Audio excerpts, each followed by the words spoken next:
To briefly introduce myself, my name is André Sanchez, he, him, él. I am a community engagement and conservation policy manager with CalWild, as well as I'm an advisory board member with Latino Outdoors on the national level.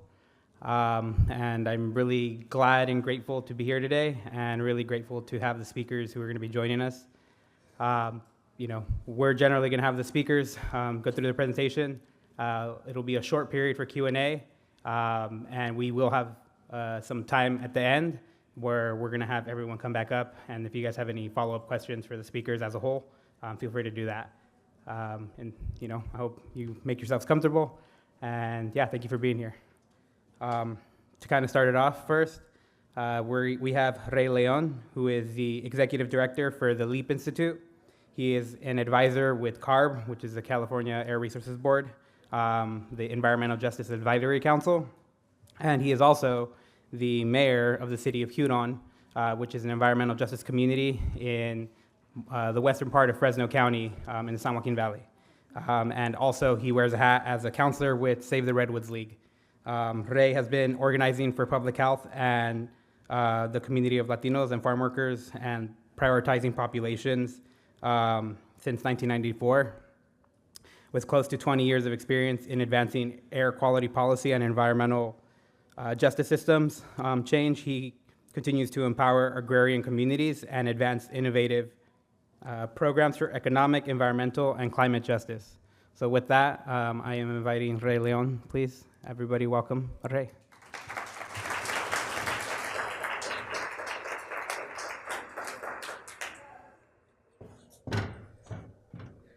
Buenos días. Good morning. Neranskia. That's how you say it in Purépecha, my roots from Michoacán. My name is Rey León, Mayor, City of Huron, Executive Director, Founder of the LEAP Institute. LEAP stands for Latino Equity, Advocacy, and Policy. When I first started in 2008, it was a Latino Environmental Advancement Project. But been doing a lot of air quality policy and environmental justice systems change for quite a while. I started my organizing in 1994 as a kid out of Cal, came back home, was bored to death, helping out in some family business, volunteering at the community center.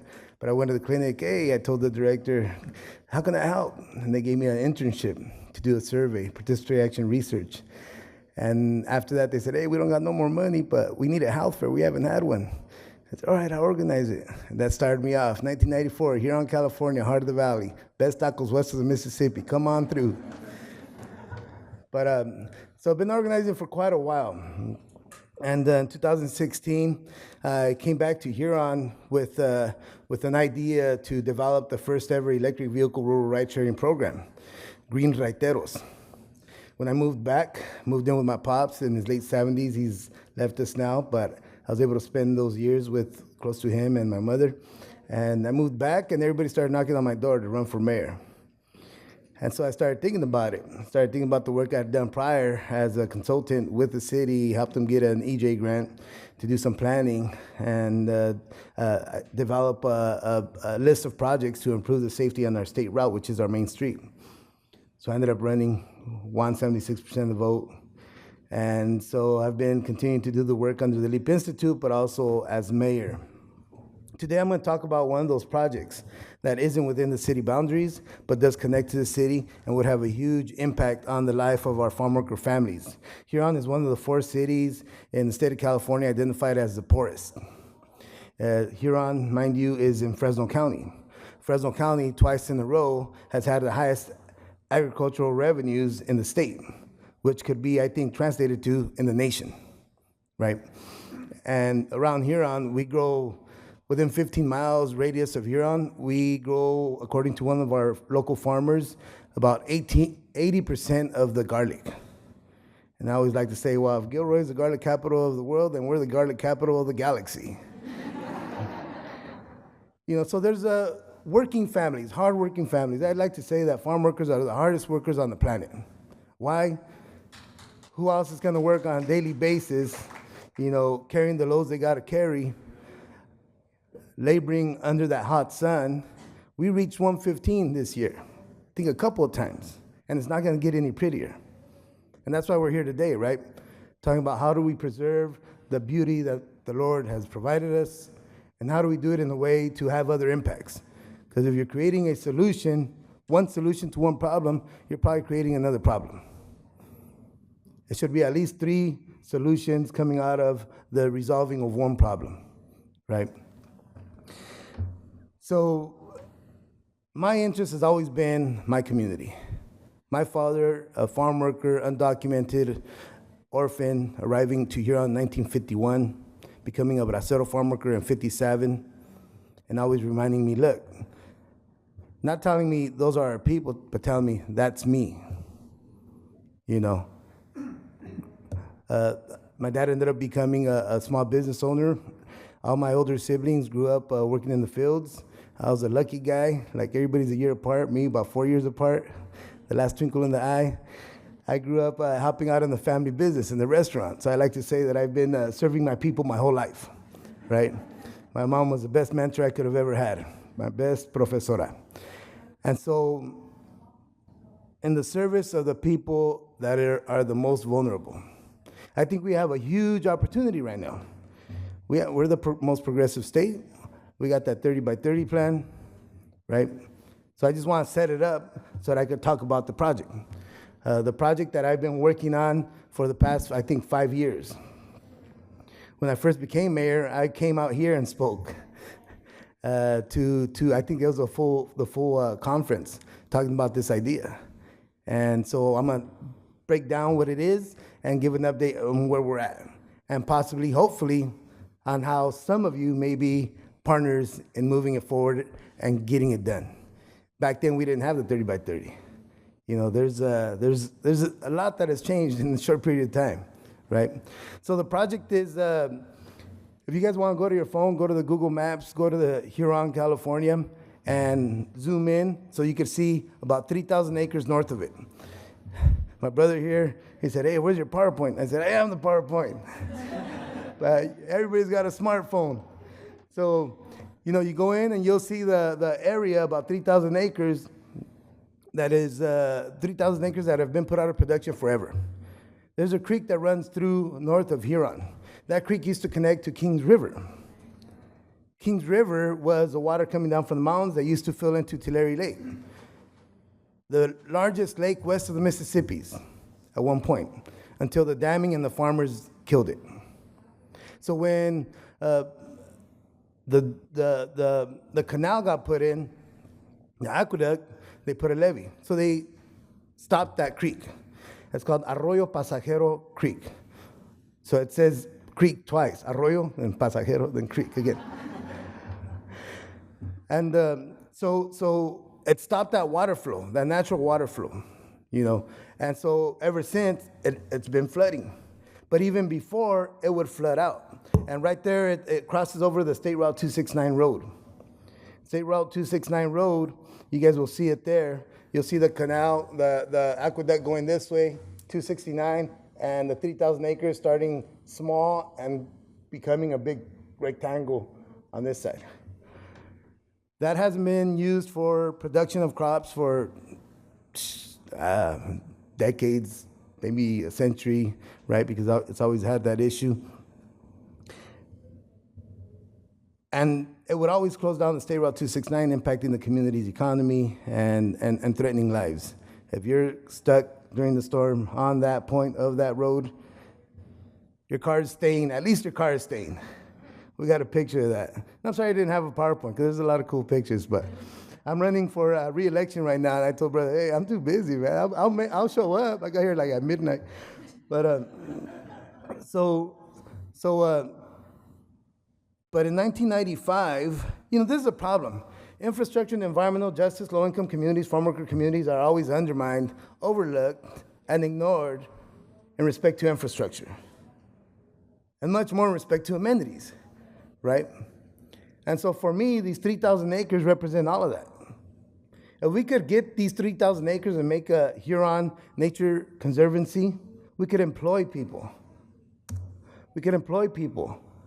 You know, I'm working with National Park Services, what I do. Ahí está. National Park Services, they got a technical assistance grant to help me out.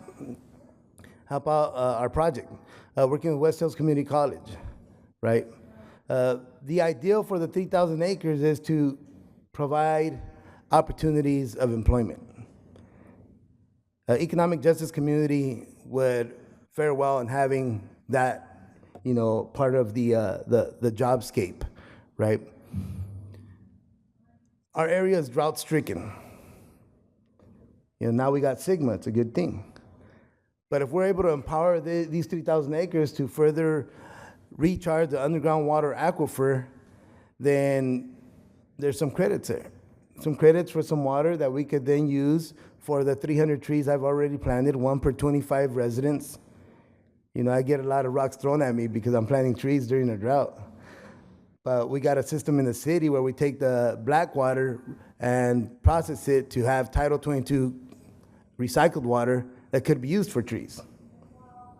So in a way, and hopefully that's a trickling of underground recharge. There's a lot of pieces that are connected here.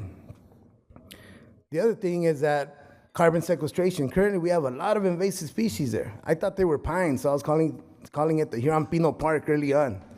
Found out they're tamarick. They got needle-like leaves. I'm all like, damn you. So, the employment opportunity in invasive species removal, native species reintroduction is huge. We just, in our community garden, Corazon Community Learning Garden, we got a USDA grant. We're working with UC Davis. Any UC Davis folks out there? What's up, Aggies? Go Bears. I feel like we're related, all the UC family. USC too, you guys are cool too. But,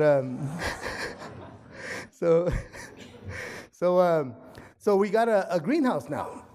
And so we intend to use it to grow some native species. So there's a connection there. Everything I'm doing, some way, somehow is connected.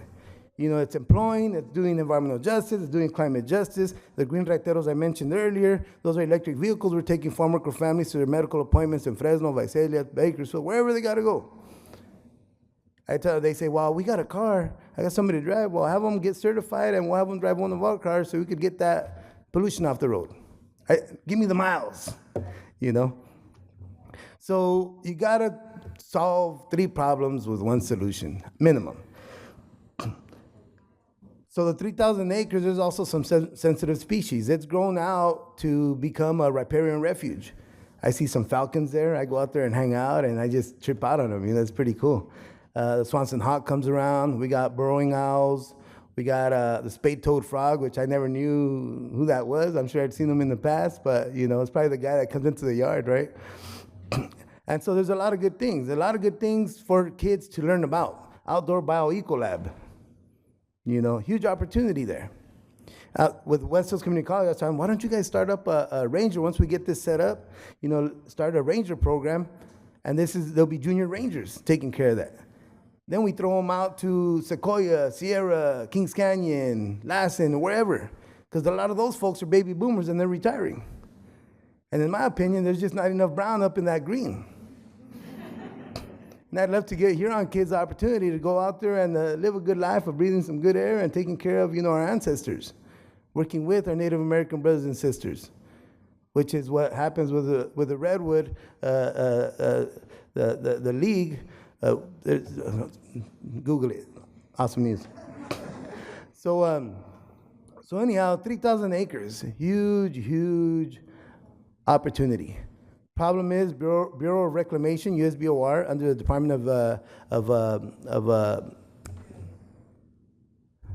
Department of the Interior.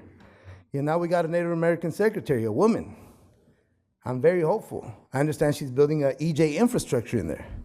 I need that to trickle down to USBR because they are really kind of pushing back on this.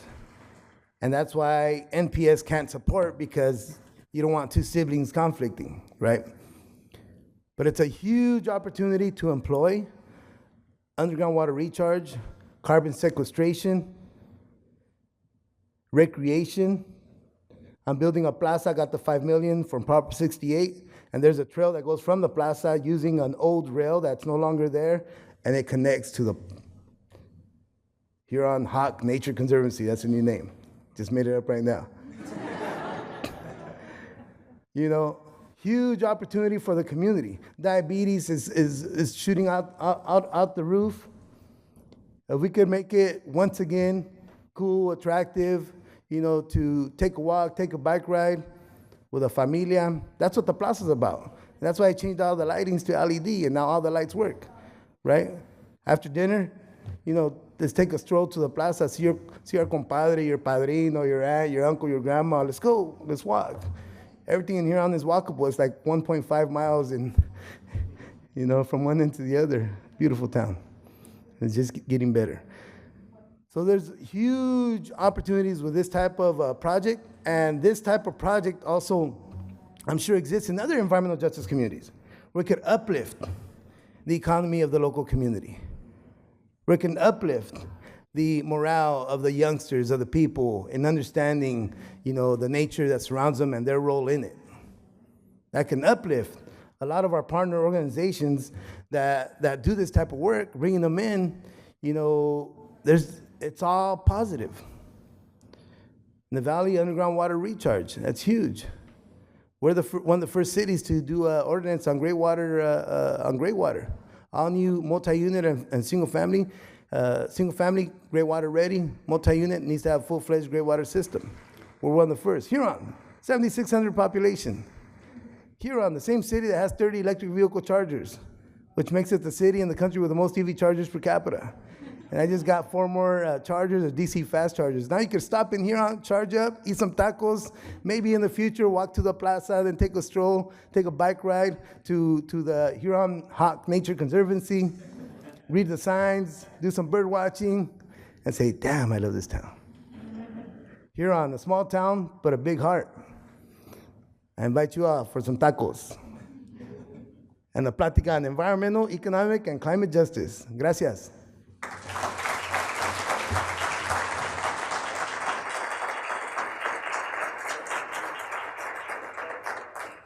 All right, well, see, the first time I'm ahead of time, find out that I still got to be up here.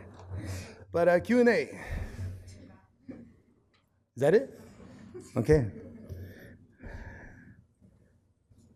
Do I share questions? Do you have a good participation from the community in your project?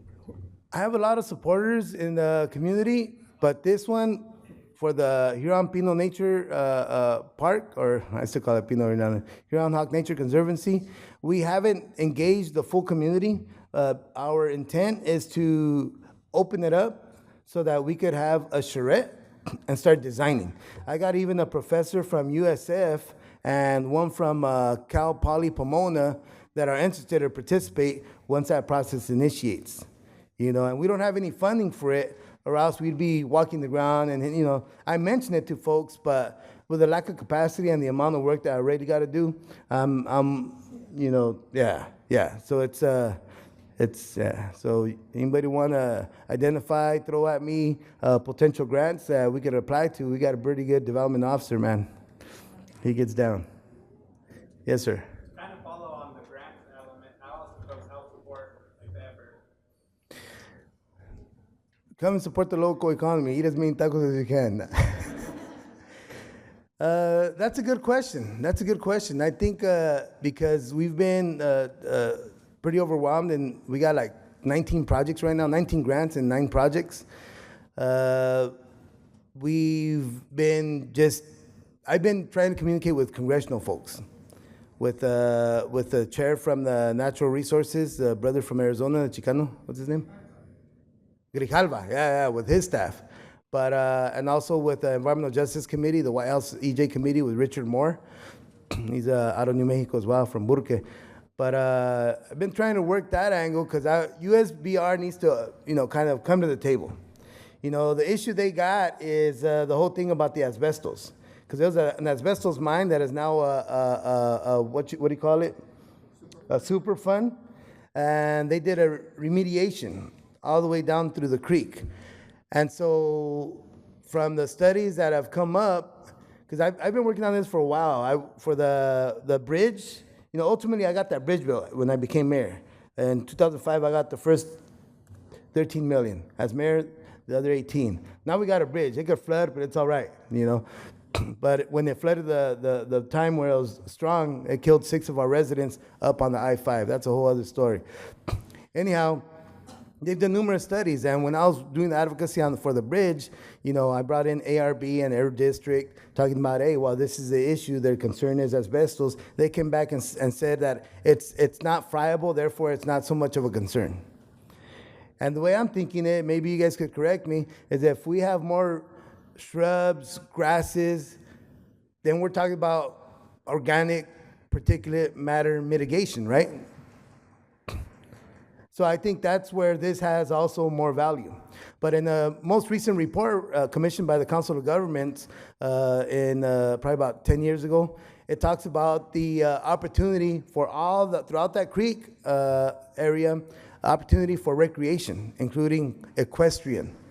For the longest time, I would always forget that word, that fancy word, equestrian, but now it's like, every time I try to remember, now I know it.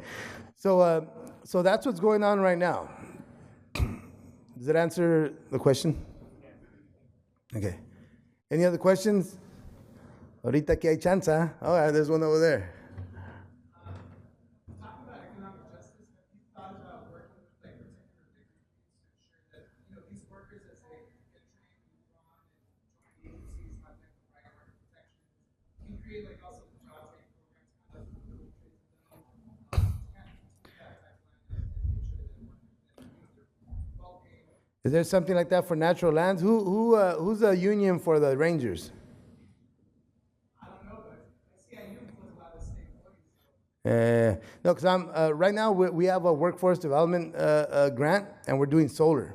We're training folks in Huron on solar, because we got Huron within 20 miles is, by the end of the year, we're going to have over 1 gigawatt of solar power, which is, I think, the highest concentration of solar power on the planet. So I'm starting to dub Huron as Solar Valley, But in 3 years, it's going to be a lot of gigawatts. So I'm working with the Golden State Clean Energy and trying to get a hold of IBW. So you guys know Ronnie, tell him to give me a call. But no more questions. All right, cool. Thank you.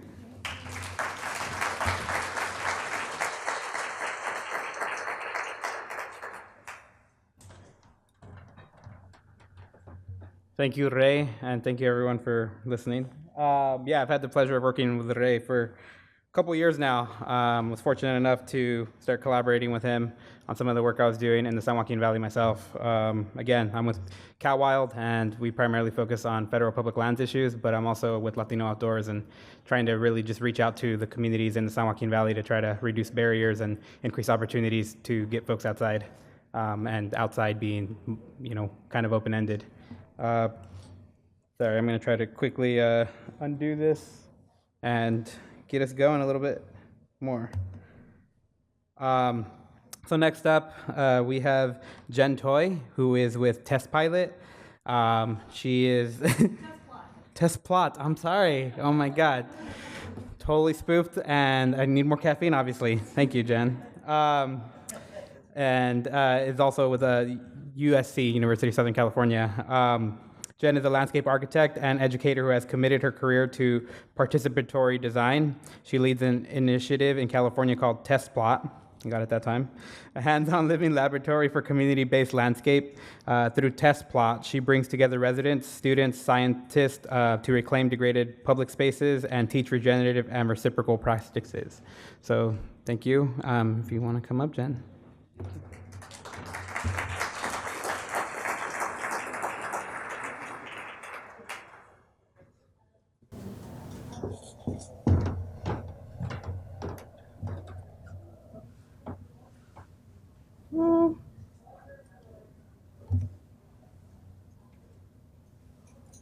Okay.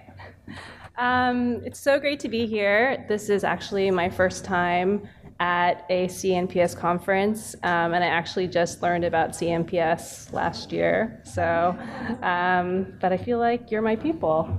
So, really excited to be here. I'm going to talk today a little bit about who I am, kind of my background, and where I'm coming from in doing this work. What is Test Plot? What is the problem that we're trying to address? and walk you through the process with a focus on how we work with different community members.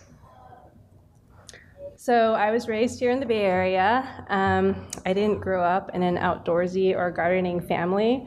Whatever the opposite of that is was my family. But I was lucky to have friends that did and brought me along on their trips. So I really credit those early camping and hiking adventures with connecting me to this lander in the Bay Area and setting a foundation for my lifelong interest in landscapes.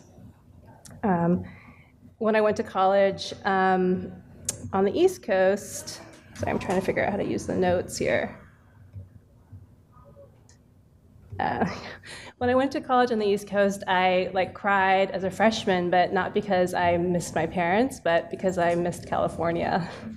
My first jobs were in labor jobs. I worked as a ranger in Yosemite for one summer. I worked as a member of the grounds crew at the Morton Arboretum in Chicago, worked on a couple of landscape crews. And those really influenced me because I found a lot of joy and satisfaction in getting my hands dirty every day and doing the labor side of the work until my back went out. I went to grad school after that for landscape architecture, which I think is sort of like an aligned field because of the combination of art and creativity and science. And through that education, I got really embedded in engaging communities and participatory design, particularly underserved communities. So 3 years ago, I started working on Test Plot with Jenny Jones and Max Cantor. And since then, I've been trying to shape this as an organization around all of my interests. So community building, working with plants, experimenting in reciprocal regenerative practices, science, ecological monitoring. And fundamentally for me, it's really about empowering people to get involved in local habitat restoration as a way to connect folks back to the land and its rhythms. Those are some old, real photos that I scanned, but I somehow managed from when I was working at the Arboretum and the first tree that I cut down. Since then, I planted more trees than I've cut down, but. So Test Plot, what is it? It's an organization where we partner with community members to help steward public lands. Our approach is experimental, and we bring together residents, land managers, students to build a shared land ethic. And it's something that, the prompt, we invite you to get involved, I literally mean that. I would invite you to start your own Test Plot. Our model is a collaborative partnership model. Right now we have 7 locations in LA, and I just moved back up here to the Bay Area, so I'm starting one at San Bruno Mountain near Daly City. We work with land managers like California State Parks and Mountain Recreation Conservation Authority, academia through USC, local residents, industry, and local nonprofits like Nature Nexus Institute and Northeast Trees. Those are some of the LA-based ones. So far, the majority of financial resources has come through my position at USC and working with students and doing studio projects. But I'm in the process of applying for 501(c) status so that Test Plot can apply for a broader base of grants and we can replicate the model and support others like yourselves perhaps to start your own Test Plot. So why? This is kind of my analysis of the problem, and I'd love to hear if you guys have similar experiences or other thoughts about this.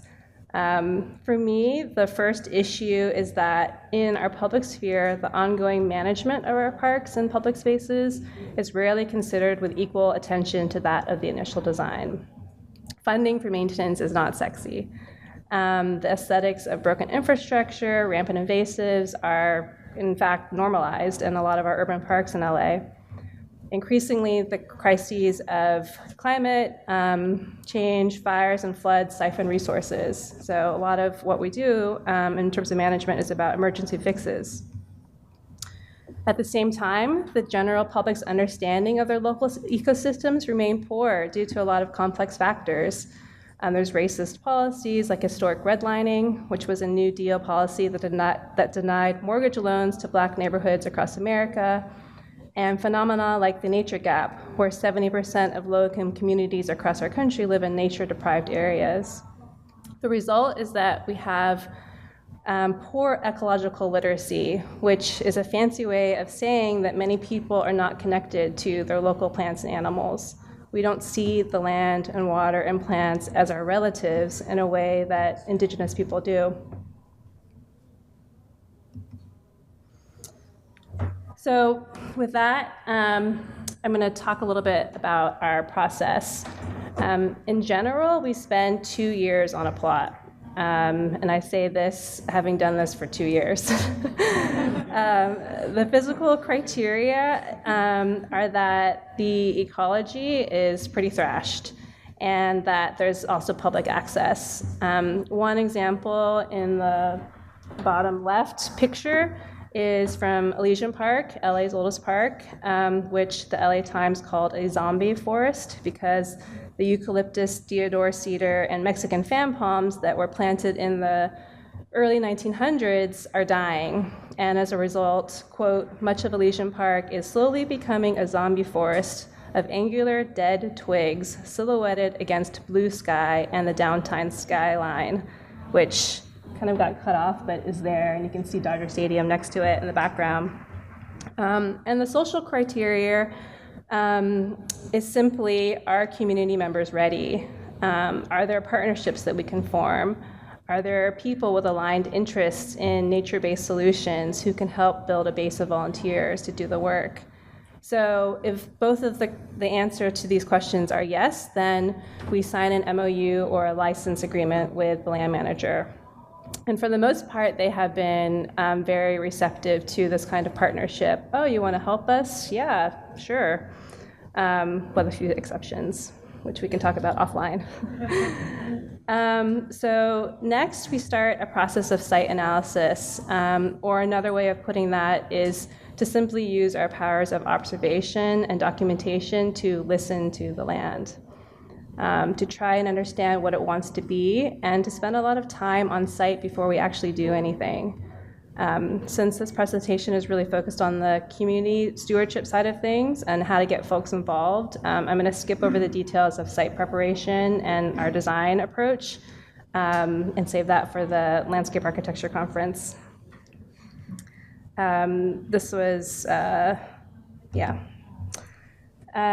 simply to say that an important part of the design portion is the question of what is the test and test plot.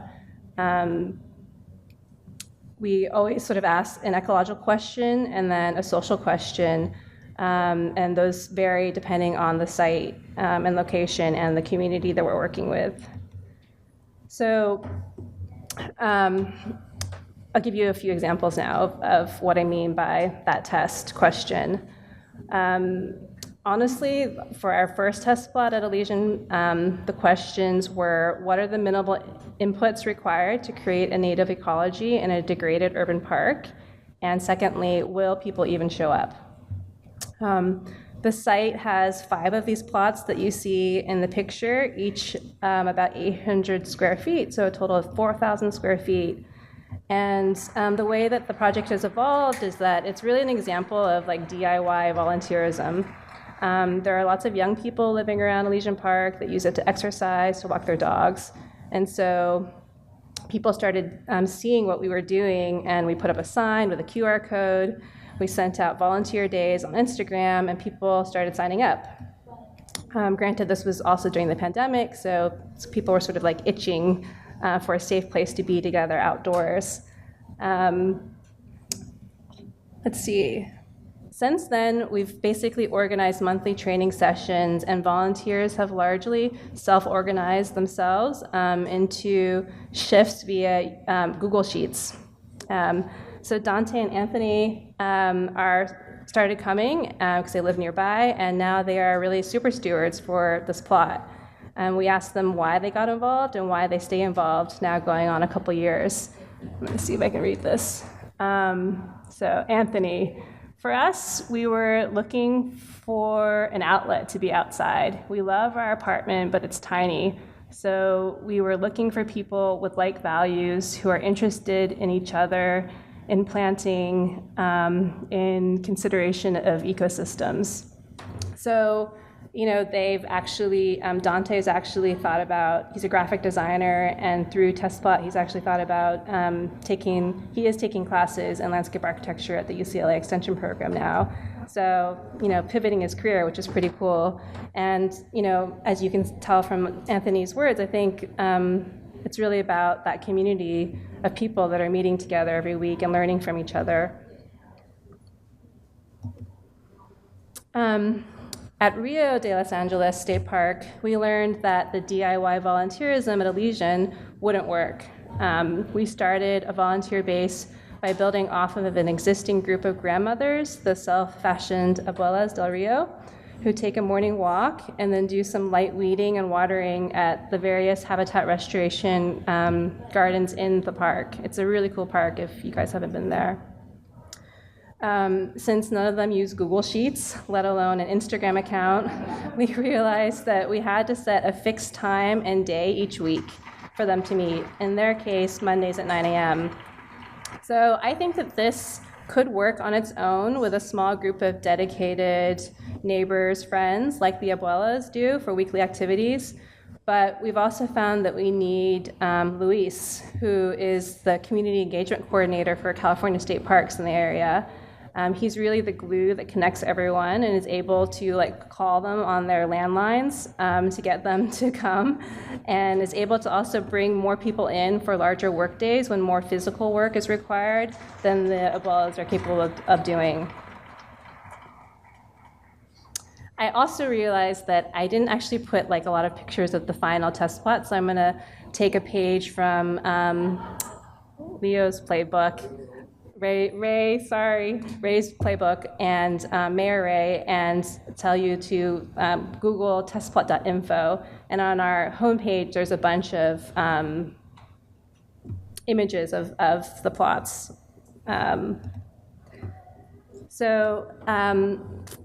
At Debs Park, which is in Northeast LA, the question was, how can TestPlot serve as a booster for ongoing restoration and community engagement work run by the Audubon Center, Marcus Trinidad there? As a local nature center, they have relationships with neighboring schools. So TestPlot was able to serve as a project for the New Village Girls Academy, a school for girls who have not been successfully served in traditional public schools. Because we had established a model for site selection, research, design, and planting, the girls were able to come in and go through the TestPlot curriculum with us. I think this is a model that has a lot of potential for land managers to partner with classrooms or community groups to first teach them how to do the work and then give them permission to start managing a piece of their land. As a last example, this is our latest test plot at Elephant Hill in El Sereno, which is managed by MRCA. This test plot actually came about because some local neighbors reached out. They contacted me because they had already been doing some native plant, sort of guerrilla gardening, and thought that we could try and formalize that as an actual test plot. So I don't know exactly what the stewardship model will look like since we haven't planted yet. You're welcome to come out November 6th. But I do know that in this case, TestPlot has already served as a catalyst to put pressure on that land manager to start investing in the area. They had purchased this area, 5 acres of the land, several years ago to build a trail system, and residents have been waiting for them to start. In the meantime, Elephant Hill has become a hotspot for off-roading and illegal dumping because of the lack of gates and basic safety, trail safety. So we're working with a coalition of local groups that have been active. There's been a long history of community activism in that area that see TestPlot as a way to start, a very small way to start bringing positive programming to the area. So in this way, a relatively small project of 5,000 square feet can serve as a catalyst for a longer-term vision.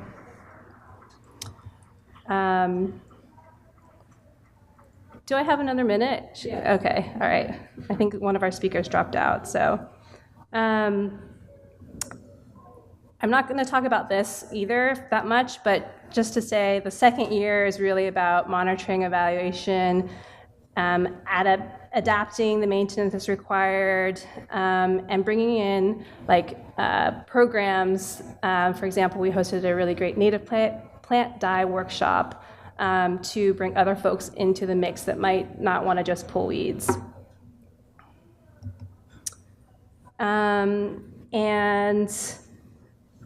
What I've learned from the last 2 years is that really there's no one-size-fits-all model. You can't set up a rigid system. You have to try and understand who the community is, what their capacity is before you start, and then make that decision, do I even do this project? Because I think that understanding community capacity and having faith in that is really fundamental to longer-term involvement. Everyone always has a natural desire to ask how to scale the idea. And for me, I really think that the whole point is not to scale. We can replicate, we can model, and we can distribute the knowledge. But the point is to stay hyperlocal, to stay agile, to make it unique. These are our guiding principles that we're working through. And the last 2 points, that stewardship is local and to honor diverse land ethics, I think are what make the projects really interesting as experiments and fundamentally about the local place and community. Thank you.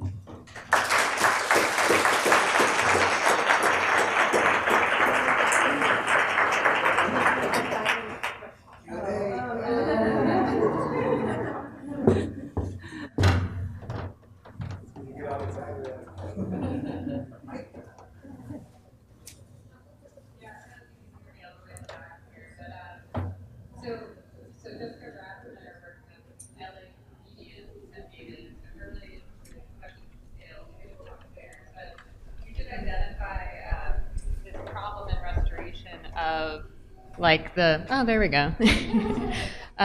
Of there being an initial investment and then this problem with maintenance and maintenance not being sexy, but then with your plots, so you have a 2-year initial investment, and I'm just curious if you have thoughts in terms of how you envision that moving forward, either without your folks at test plot, like decentralized, or just how do you address that question with your work?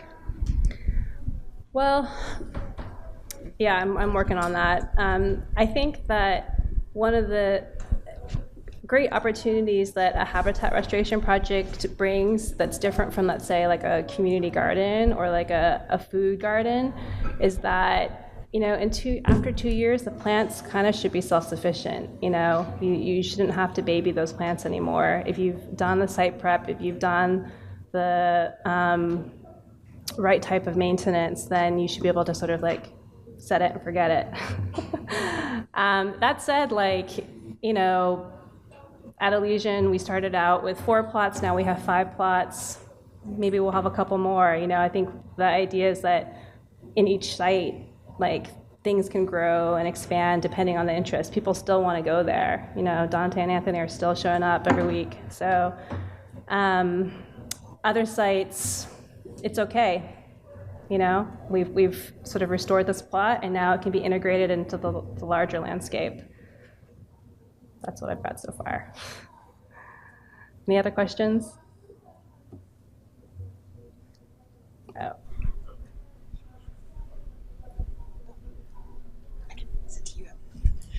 So you're talking about like a two-year period of time now because you're just starting this work. Have you made any long-term plans as far as maintaining these sites? Just give some examples because I know each site's probably a little different. Not on maintenance so much. I mean, I think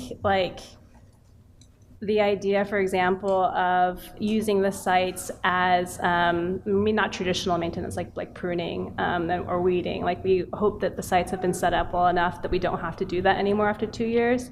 But we are thinking about, back to the program idea of doing things like seed collection at the plots or allowing people to harvest the plots because we've actually planted them. They're on public lands, but they're planted, so you don't necessarily need a permit to do that. And so forms of interaction, sort of those reciprocal ideas, I think are ways to continue life beyond 2 years. Yeah. I have a quick question about the way volunteers kind of like fall into place, or maybe not. Have you always had like a sort of like passionate group to start out, or have you ever started some and then those people just like found you and then became the passionate group? Well, it's a good question. I think because we started during the pandemic, we haven't really done like a huge ground up from nothing engagement process. I mean, I've done some of that work in my previous life, which takes a lot more work and a lot more, the time scale is longer. It can't be done in a semester. So, for example, with Rio, I went there because I knew they already had a community base, and Luis was already the point person there. So the one at San Bruno Mountain that we're starting is a ground-up process. It's really about engaging the Filipino and Asian communities at the edges that live around San Bruno, especially in Daly City, where it's a state park and it's managed by San Mateo County Parks as well, and it's like a regional destination, but not necessarily resonating with the local folks that are there. So we're going to be doing some test plots at the edges to try and bring people in. So I'll let you know in a couple years. Okay. Do you mind repeating the, you said it don't scale, you said replicate, and then I lost the rest. Yeah, this is something that I had heard on a podcast that resonated with me. It's like we're trying to scale everything all the time, but some ideas are not about scaling, right? So we can replicate, we can model, can show people different ways of doing things. We can distribute knowledge. So knowledge sharing is definitely a big part of Test Plot. Yeah, I have a question. From your personal perspective, how did you get started in this in terms of your own personal motivation? And it seems like a huge lift to really get such a movement going. What was your personal idea in getting this started? I feel like I sort of talked about that when I talked about myself, but it just combines a lot of my interests. I've always had a really sort of holistic way of thinking about working, and I think like personal satisfaction is a big one, like doing labor, being out there. As I worked for probably 15 years as like a more traditional landscape architect behind the computer, click, click, click, click, click all day long in meetings all the time. And I felt that I really wanted, part of my other motivation is really about like landscape architecture and thinking about design as a more slow, responsive process that is really integrated with labor, and not like one people doing the designs and another set of people doing the installation and a completely other set of people doing the maintenance. Like our landscapes really have to be more fluid in terms of how they're conceived and cared for. So that's one of my personal motivations that I didn't talk about. All right, I think I'm gonna time this up, but thank you. Thank you.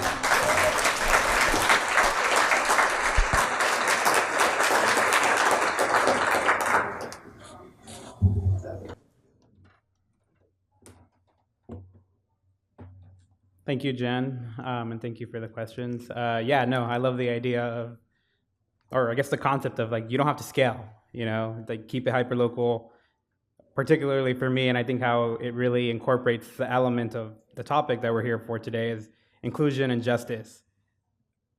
People's voices can easily get lost in the cracks when you start worrying about scale. And, the other side of it too, when folks are too focused on the product, they're not focused on the connections and the inclusivity that goes along with that. And so I think keeping it hyperlocal, all about knowledge sharing, particularly if we can get, the folks who are knowledge keepers from the traditional, stewardship, such as the, local indigenous voices, or other BIPOC voices from those areas, because they're the ones who are going to be living there, seeing it, being impacted by it, and being really invested in it as well. But with that said, we're going to move on to our next speaker, which is Taylor Parker. Taylor is with the Sierra Nevada Alliance, with Pelecanus Inc. and Intentional Ecology. Taylor has been working in conservation since 2004. He began restoring wetlands in Southern California. He received his master's and PhD in conservation social science from Clemson University, with a focus on justice and forest communities, forest health, and conservation area management. Taylor has worked on conservation projects with local people and conservation professionals in Chile, Hawaii, Saguaro, Yellowstone, Iceland, New Zealand, and Belize. Currently, he's the forestry program director for the Sierra Nevada Alliance, board member for an environmental communications nonprofit called Pelecanus, and lecturer at CSU Long Beach. Taylor focuses on habitats and species protection, improved equity and access in conservation, and rights and capacity building for human and non-human partners. Awesome to see you, Taylor. I've actually quickly met Taylor not that long ago and was really excited to see his name on here, and so I'm really grateful that I get to see him speak. So thank you, Taylor.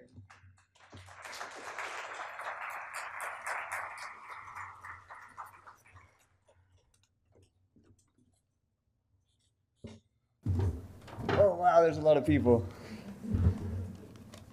This is awesome. Thank you so much. I don't know how I'm going to follow these amazing speakers. I'm just going to put my timer on. Actually, no, I'm going to take a photo of y'all. Look at y'all. Look at everybody here. Oh, my goodness. Oh, you know what? This is going to be a selfie. Hold on. Yeah, here we go. All right, I like this. Get my face out of the way. All right. I love this. Yeah. Okay, I gotta get this side. Hold on. Yeah. All right, wait. There we go. Yeah. I love this. This is fantastic. Thank you. All right. Thank you so much. It's just an honor to be here. I took so many notes, just even from the keynote speakers this morning and from the talks even here, and I feel like I'm going to be so spastic and go everywhere. But yeah, as André said, I had the incredible privilege and honor of helping to restore wetlands in Southern California for the first 10 years of my career with a good friend of CNPS and everybody here, Chris Sarabia. And so it's just an honor to be here and to support CNPS and to be talking about plants and wetlands and everything. I want to share the second part of my career. I was working in wetlands in Southern California, and all the plants are like this big. And I decided that was not intimidating enough. So I decided to work with plants that are bigger than me. And I realized I don't really like it. The forests and the trees, they're very big. And so it is a whole different component here. So I'm going to share a little bit about my work in South Carolina, my work in Belize, and then my current job in Sierra Nevada as a forestry program director. So, oh yeah, here. You can go there. Okay. I want to start this out though. I did the first part of this in my work in South Carolina. I was protecting the 20,000 acre forest. I'll talk about that in a second. But it's in the deep south. And just as Jim was saying, I also cry every time I leave California. And when I was living in South Carolina, I was crying all the time. It was a very difficult experience for me. And I found out why very soon, as soon as I moved there, it was because I'm an untested liberal. As a very progressive mindset, living in Southern California my whole life, you know, you just kind of take a lot of these things for granted, and you don't really realize it until you're living in places that are very different from where you're used to. And your eyes just start opening up more and more and more. And it was this quote right here. When I was really understanding the civil rights and the social justice issues of the Southeast, when I went to the National Memorial for Peace and Justice in Alabama, the site of the most lynchings and the site of basically the epicenter of slavery. And the civil rights lawyer, Brian Stevenson, who helped set up the memorial, he has this at the end of this just incredibly poignant and difficult place to experience. He has this quote: "The opposite of poverty is not wealth. The opposite of poverty is justice." And I'm still trying to understand that quote, but I think it's completely relevant to everything that we're talking about here. And with the 5 years of work that I was doing in South Carolina, this quote just kept going through my head, really trying to understand it. And it really started to open up my eyes. And I'll get to how I came to these kinds of conclusions here. But what I discovered was this idea that conservation is often seen as natural resource allocation. And that's why I was brought on. That's why I am usually brought on to conservation projects. But it was through this experience that I started to have a little bit of a shift in my own paradigm. That instead of seeing it as natural resource allocation, we can start to see it as an extension of social justice. And when you start to do that, some things start happening. When you take it out of the natural resource allocation world and you put it in a different home, of a social justice home, it opens up some things. And some of the things that it opens up is we start to see conservation as a crisis discipline, and it very much is. But then you get to play a little bit, and you get to see it as maybe more of a creative discipline. And that speaks very much to Dr. Norris's talk this morning, where we are in the muck and the mire. We are working really hard on all these conservation projects and these social justice projects. But there is incredible optimism in all of this as well. So hopefully we can explore just a touch of that. Now I will say I apologize to the Esri person that was here earlier.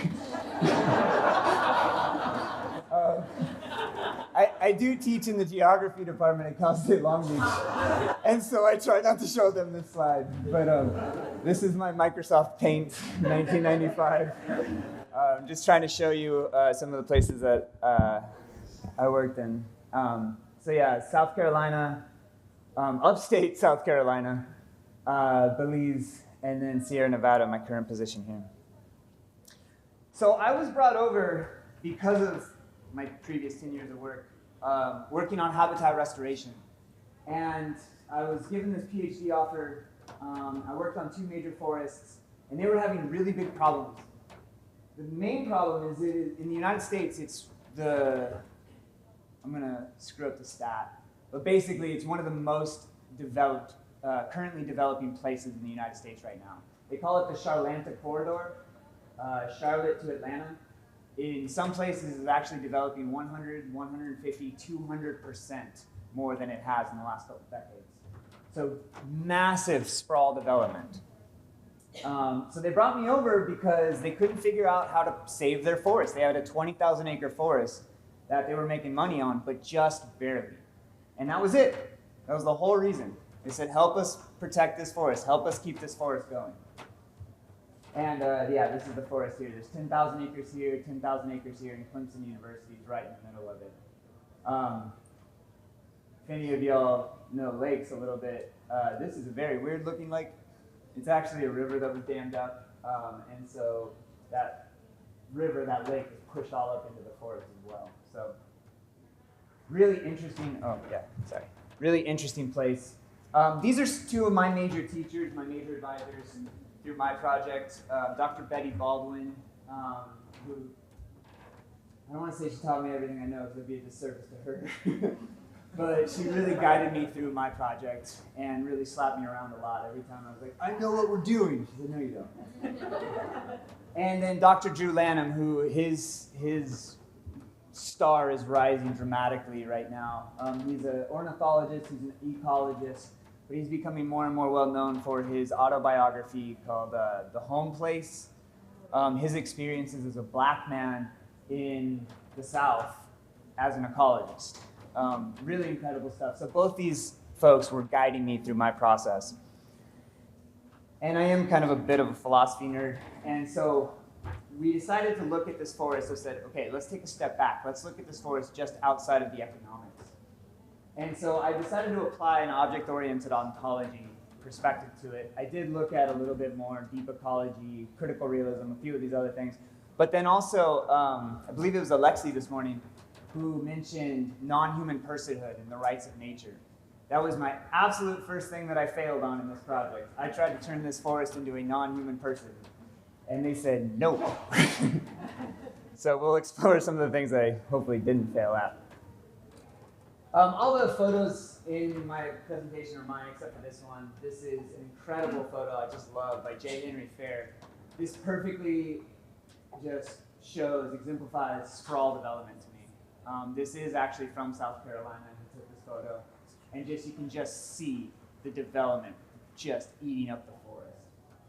But anyway, they brought me over because of the stated threat, economic pressures of sprawl development. They could not financially justify keeping that large 20,000 acre forest when the Walmart wanted to take the land and say, hey, we'll put a Walmart here.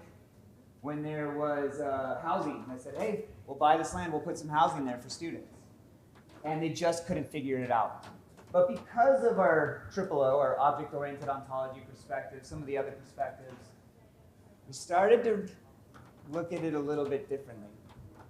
And we said, wait a second, what's going on with this land? And what we actually discovered is that there is no ethic for the land whatsoever.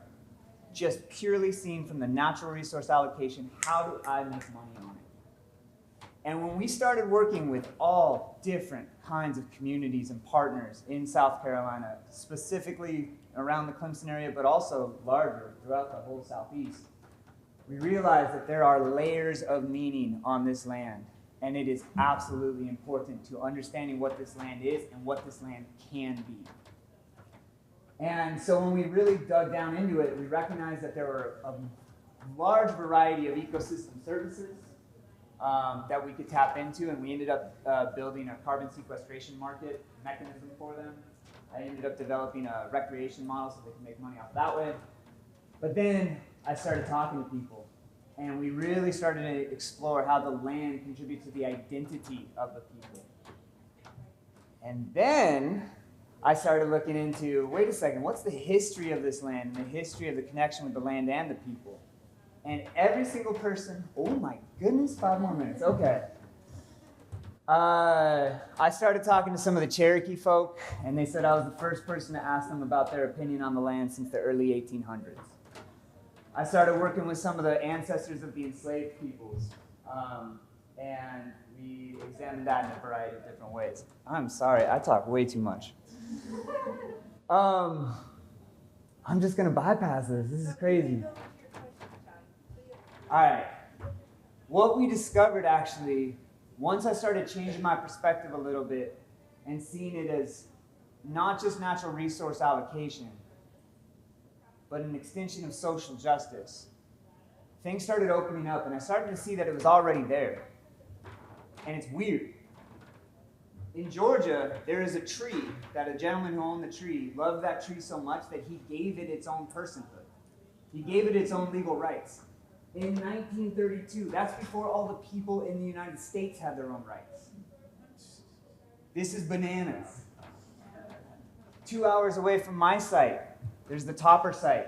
They have artifacts that they published in Science and in Nature, showing up artifacts from 50,000 years ago. The established artifacts are from like Clovis people, 25, 30,000 people, 30,000 years ago. They found that. The other thing that we found, we knew that there was some unmarked graves in the area in the forest. They kind of thought it was like a couple dozen here and there. The people that I was working with, the social justice activists, we actually put some ground penetrating radar. We recognized that there are mass graves of formerly enslaved peoples. They thought there was about 70 at most. The last count that I saw was 700.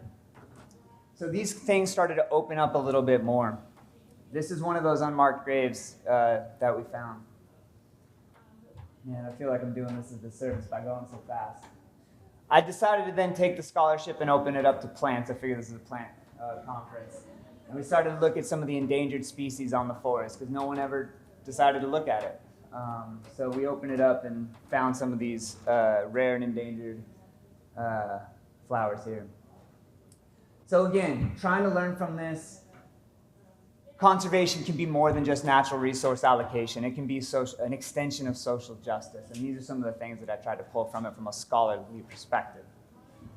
But I tried to take that into my next job. I spent 5 months in the middle of the rainforest in Belize. I was brought on because there was a massive deforestation problem, and this group, Toucan Ridge Ecology and Education Society Conservation Research Station, brought me on and said, help us stop this deforestation. And that was a stated threat. However, what we discovered was that it's actually a loss of the livelihood of the people that are there. So again, looking at the perspective a little bit differently than not just conservation.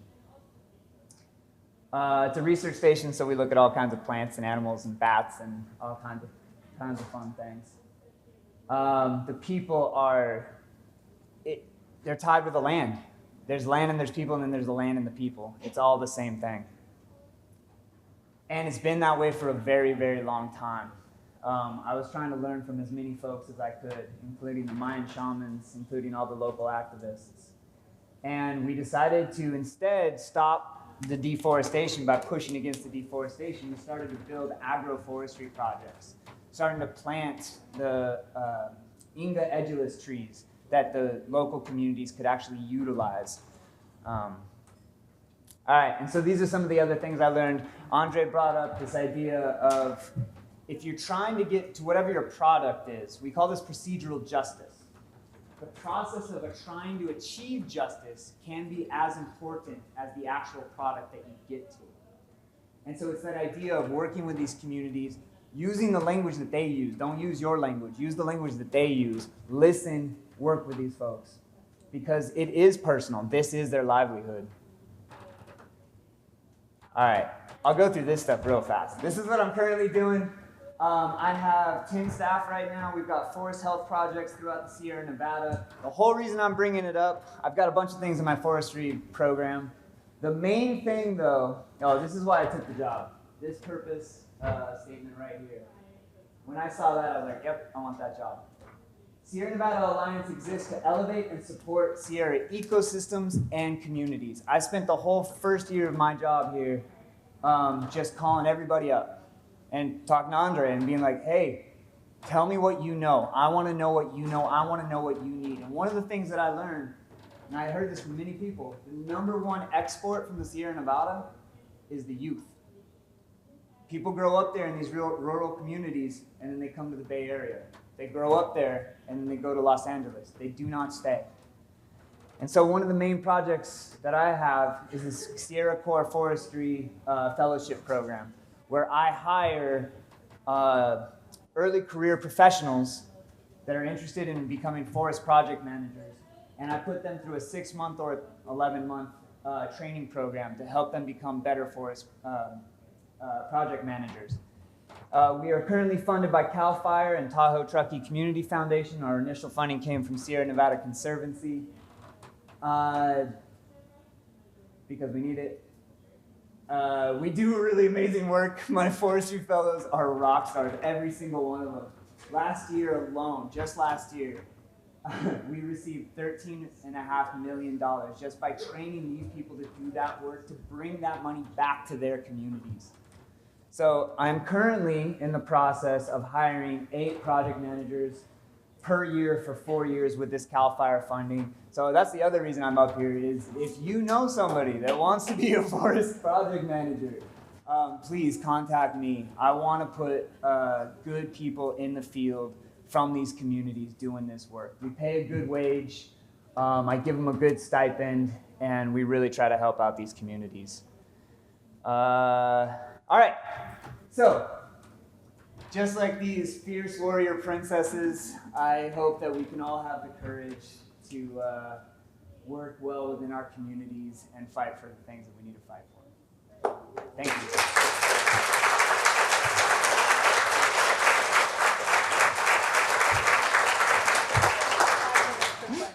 All right, I will stay up here. Any questions? Yes? Well, I'm in the process of trying to do what you do in non-forest systems.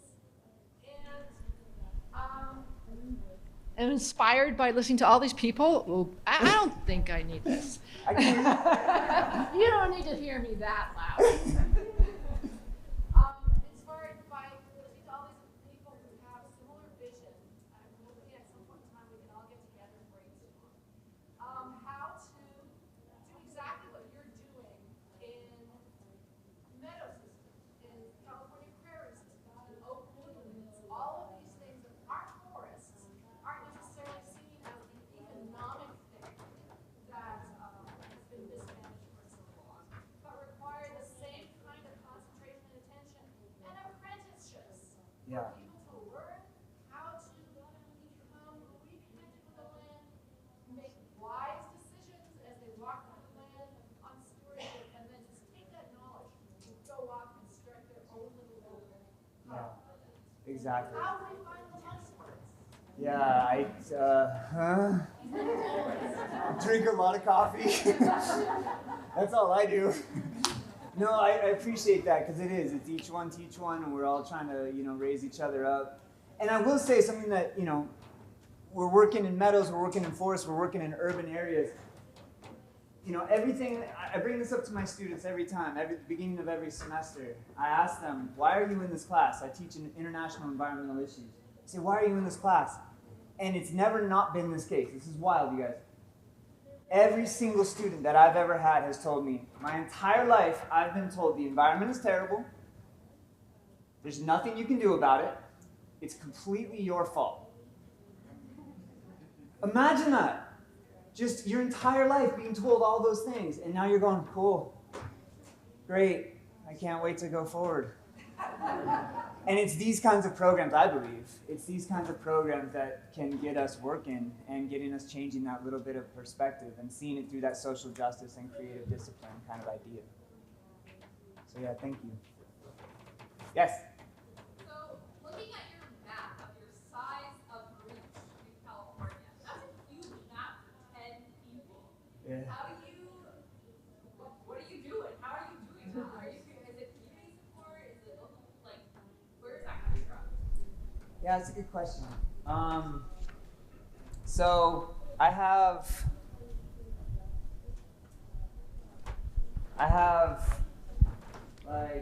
let's see, 3 people down here, about another 3 here, and about 3 up here. And they're all working, I place them with host sites, so municipalities or nonprofits or not really government. Yeah. We place them with host sites throughout, and those host sites have very specific needs. And those host sites have needs that can be completely different from the other host sites. So for example, the folks down here are doing tree assessments in the Sequoia National Forest. And so that's pretty much all they're doing. They're going and measuring trees. They're measuring the impacts from fire and all that. In the middle, they're collecting cones and they're collecting seeds. And so that's all they're doing. They're working in nurseries, they're doing that. Up in the north, it's all community development. So it's working with stakeholders and trying to get people involved. So it's all these different components. Where the benefit of this comes in is we all then meet up 1 to 3 times a month and we try to help each other. And so the people that are collecting cones say, here's what I've learned, and the people that are doing the community engagement are saying, here's what I've learned, and we try to help each other. That's how we do it. I don't know, I could probably be doing it better, but there's only so much coffee I can drink in a day. I think my time is up, so thank you very much. I really appreciate it.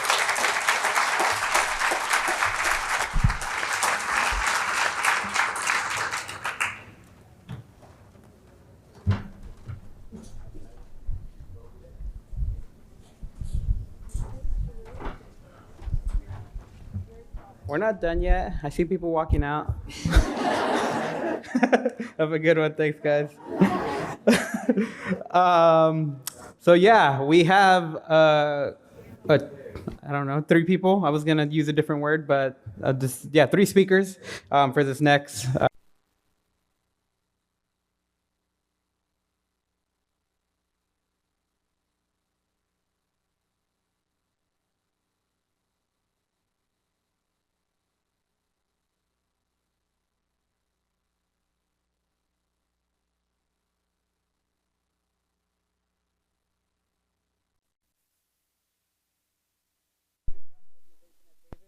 Brooke studies how California drought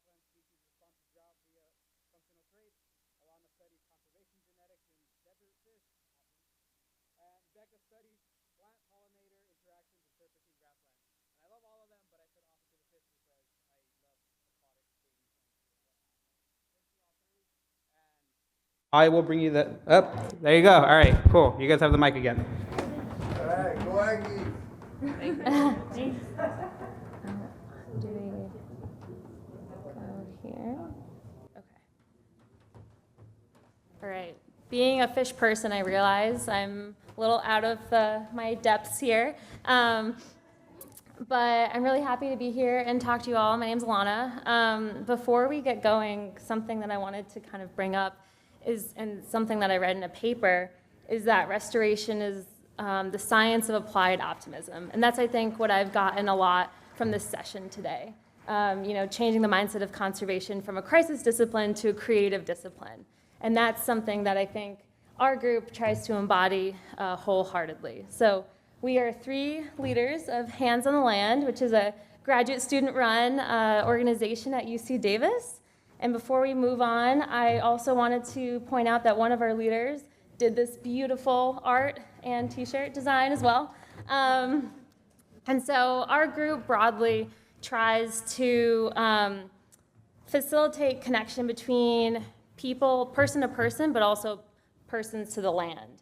And being at Davis and a student at UC Davis, it's a large transient population of undergrads, grad students that aren't from California, aren't from the Central Valley. And so Hands on the Land overall tries to facilitate their connection to the land. And to embody this, we want to think about the origins of ecology. So it's based in, etymology is based in the Greek, oikos and logos, translated literally the study of the house. And so Hands on the Land's overall ethos is attempting to care for the environment and each other as we would our own home. So just to get kind of a sense of place of the McLaughlin Reserve, so Hands on the Land works mostly, if not actually totally, at McLaughlin Reserve. And before we kind of get into the natural history or other such recent histories, I just wanted to do a land acknowledgement. So the McLaughlin Reserve is situated within the traditional homelands of the Miwok, Lake Miwok, Patwin, Wapo, and Pomo tribes. And when we gather for our work at the reserve, we are gathered on the lands which have been stewarded by these tribes since time immemorial. While we cannot erase generations of injustice committed against Native peoples, we can work to undo these violent legacies and honor the land's traditional stewards. And we are grateful for the work done by these stewards and aware of the immense responsibility that comes with working on their homelands. So with that, I wanted to kind of get into some of the more natural history of it as well. So McLaughlin is a mix of serpentine and non-serpentine soils, which then facilitates beautiful diversity of native serpentine-loving plants. There's oak and foothill pines, and manzanita and chemisal chaparral. Where Hands on the Land comes in is kind of this, well, it started when we went to McLaughlin during an orientation trip. So I'm in my second year at the ecology graduate group, and our orientation trip went to McLaughlin Reserve. And when we were there, Kathy, the reserve director, was talking about how some people have lost connection to land and how with climate change it feels so doom and gloom, and what can we really do about it? And so I really resonated with that, and I felt that we could really make a difference at a local scale. So trying to create local climate change resilience at the McLaughlin Reserve was something that really spoke to me. Sophia and Margot were our initial founders, and then Becca and Brooke here joined us as well. So we wanted to kind of facilitate this place-based learning. And so our mission, our guiding principles are engaging diverse groups of people in eco-restoration, working towards local climate change resiliency, building community through interpersonal relationships, and developing intimate relationships between people and the land, and the place-based learning. And one of the tenets of Hands on the Land is to create and facilitate this framework at no cost to participants. So we apply for grants, we drink a lot of coffee, try to get a lot of grants to make these trips completely cost-free to our participants, which covers transportation and food, and Becca and Brooke will talk more about that after. Hi everyone, I'm Becca, and I'm going to talk a little bit more about what we as Hands on the Land do and what motivates us to do it. So our organization is really centered on place-based connections, so we go on monthly field trips to the McLaughlin Reserve and are very centered on sort of the transient population of students that belong to the UC Davis community and really trying to cultivate a sense of place and sustained connection to the land as students. So as Alana mentioned, we go on these trips to the McLaughlin Reserve and we do restoration work and we make the trips free of cost. And we're able to do that because in our first couple years as an organization, we've been able to raise over $7,000 for Hands on the Land through our various funders. And we've been able to put in 550 or more person hours of restoration work at McLaughlin, sort of engaging in sustained momentum towards restoring the land. So to talk a little bit more about our trips, so we're sort of really centered on creating a culture of inclusion and anti-racism in our work as an organization. So we're able to use our fundraising efforts to cover the cost of lodging at the McLaughlin Reserve for overnight community building restoration trips, food, transportation, as well, in order to make them more equitable and accessible to students to have these outdoor experiences. Additionally, we're developing a gear share program where we can share different clothes and gear used in tending the land and in doing restoration, binoculars for birding, and we're able to sort of loan or provide gear so that students can feel comfortable working on the land and engaging in restoration. So now I'm going to tell you all a little bit more about some of our current restoration work that we have going on at the McLaughlin Reserve. So we sort of do some sustained projects that really focus on tending and fuels management in oak woodland understories with the goal of sort of taking those understories of California oak woodlands, many of which have been really invaded, and sort of transforming them hopefully in the direction of building resilient native plant communities. We also do further work on serpentine grasslands as well, and sort of managing those for invasive species and learning about them on our trips. So we'll talk a little bit more about some of the fuels management. You can see some of our participants having a really good time and using sort of the burn piles we made as a fuel management strategy to make some really big, tasty s'mores. So we do lots of fun things like that as part of our trips as well, bird watching, checking out cool plants together. And really the philosophy behind our work is that we want it to be interdisciplinary and really engage with diverse and multidisciplinary perspectives in land ethics. So we do a mix of engaging with communities of students, aspects of spatial analysis and research, but also really trying to weave together art and science to sort of engage with the land. So we've had MFA students come and do sort of art projects or performance art inspired by place-based work at McLaughlin. I may be a PhD student in ecology, but I'm also a poet and a creative writer. So I've written a lot of poems like the one pictured on the slide that were really inspired by really getting to know the plants at the McLaughlin Reserve. And then sort of for our research project, we're aiming to sort of integrate collaborative research that's really student and land manager driven with the management goals that Paul and Kathy have for McLaughlin as a reserve. So we're taking those fuel management burn piles that I mentioned a few slides ago and sort of creating these little mini burn patches.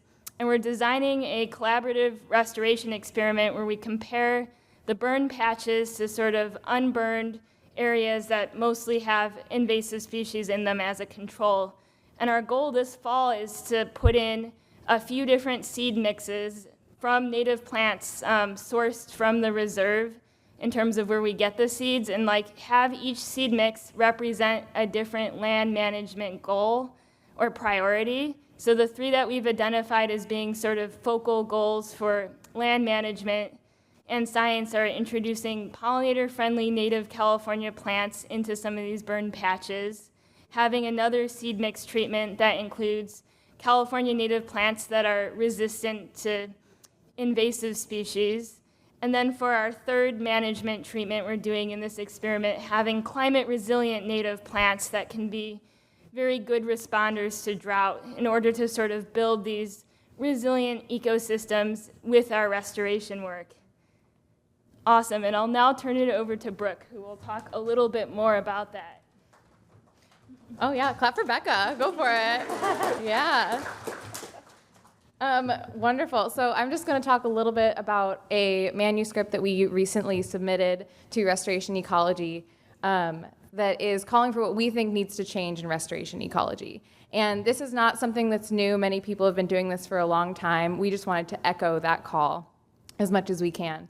So this manuscript largely focused on looking at ecosystems as these socio-ecological systems, which a number of people have mentioned today, looking at the diverse human history and uses and future of these ecosystems.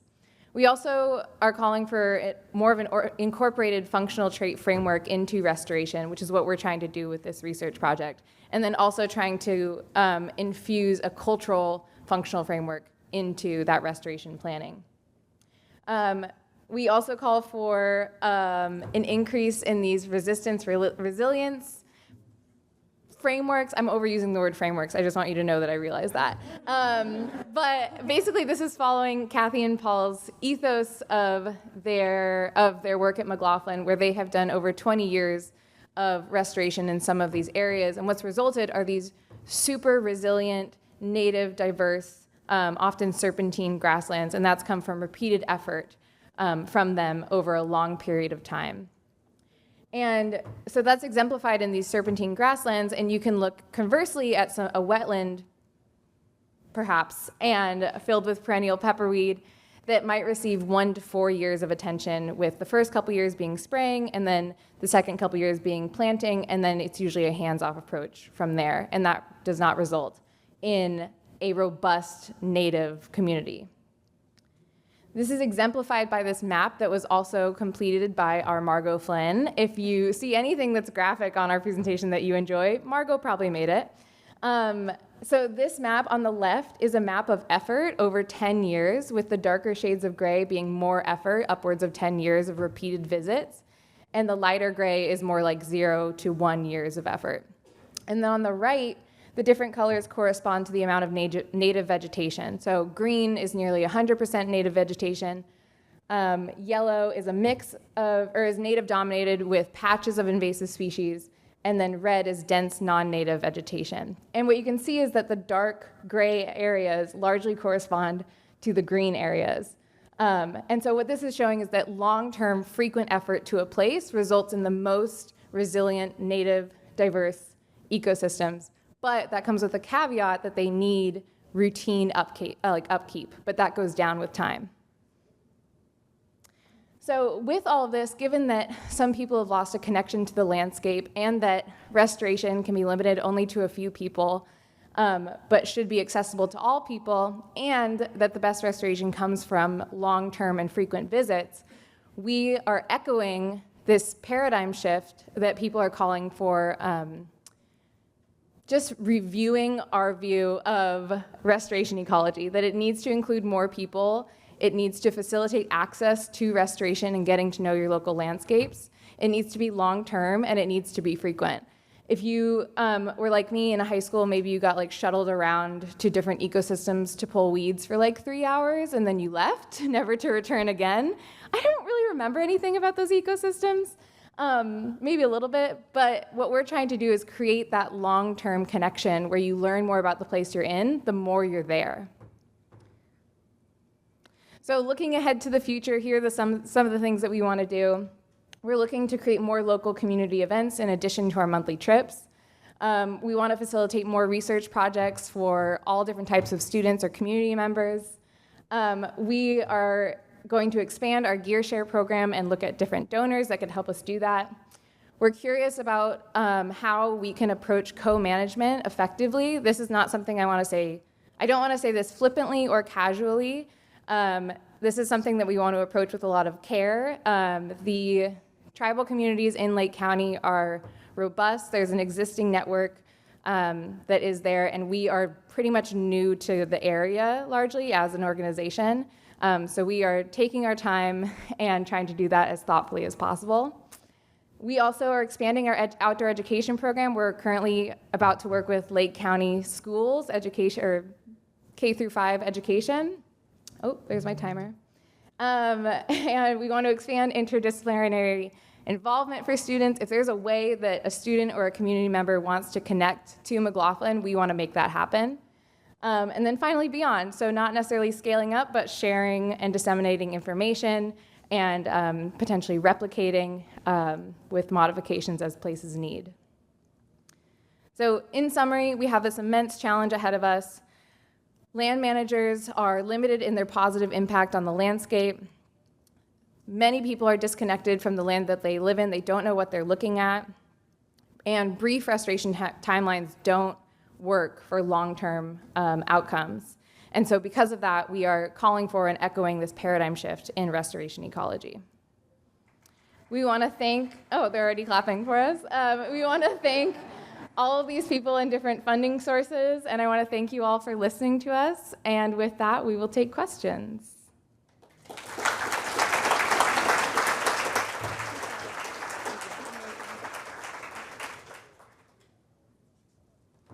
Yeah. I don't know if we have a mic. Okay, I can be really loud. Two questions. You mentioned that you're feeling things out with the tribal groups, wondering if you've connected with a cultural burn practitioner or some of the firework, and then also follow-up to your question, are you experimenting with using fireworks? I didn't hear the second part. Are we experimenting with what? Oh, so the first question, the bringing on a cultural burn practitioner. So our goal is to apply for a very large grant that is accessible to UC organizations. And within that grant, we're going to hopefully be able to pay a local cultural burn practitioner to come on and be a part of what we're doing and offer their input. So that's the goal currently. And one of our leaders also is working with Tara in Lake County as well, and so she's kind of our point person on that, since, as you know, I study fish. So yeah. And then biochar. Yeah.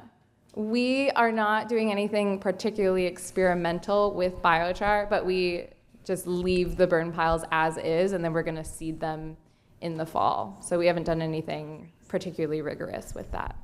Yeah. So I see a wonderful parallel to what Taylor talked about, Taylor Parker. Oh yeah, can you use the mic? In all of your presentation, you can't hear me? I'm saying that I see a wonderful parallel with what the previous presenter talked about. In all of your presentation, you didn't talk about crisis. It was more about ways of engagement and trying to attend positively to a problem that you envision as a group. And Taylor talked about crisis, going beyond the metaphor of crisis to one of creative discipline that he adopted. And I think that is something for all of us, I think, to keep in mind, is that love and not fear motivates people. And I think that especially involving young children, youth, and you talked about K-5, which is what I do a lot of work with schools, is that approach, is getting people connected through love and through interest and engagement in a very different way, rather than crisis, which really paralyzes people. So I commend you for that. Beautiful. Thank you. Yeah. Yeah, I think what Alana said in the beginning about restoration being a science of applied optimism, just something that we found in a paper we read, I think that's really sort of what gets at the heart of what we're hoping to create with Hands on the Land. I'll also just add to that. So one thing that may or may not have been conveyed about these monthly trips are that we typically spend Saturday doing restoration, learning about where we are, and then in the evening, we typically have some downtime because we're tired, And then we usually make dinner together, which is also paid for by Hands on the Land. So it's this wonderful like community building, and we all spend the night. So it takes you out of your normal routine, and it's amazing to watch the connections foster between people. We just had our first trip just a week ago, and we had 25 people join us, and they all went stargazing at night, and they really enjoyed that. That was one of their most favorite parts. And so that's just one thing I want to convey, is that these trips are both build relationships between people and the landscape. So thank you so much for that.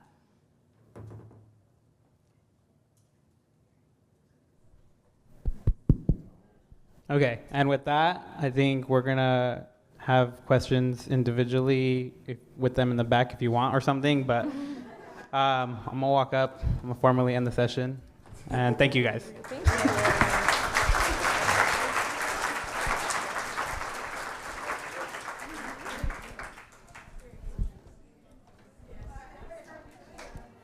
So thank you all again. Thank you to Hands on the Land folks. Thank you to Jen, Taylor, and Mayor León. And thank you to everyone who was here listening in. Hope you all enjoyed. And this is day 1. And hopefully you can join for day 2 tomorrow. Enjoy your lunch, and I'll see you around.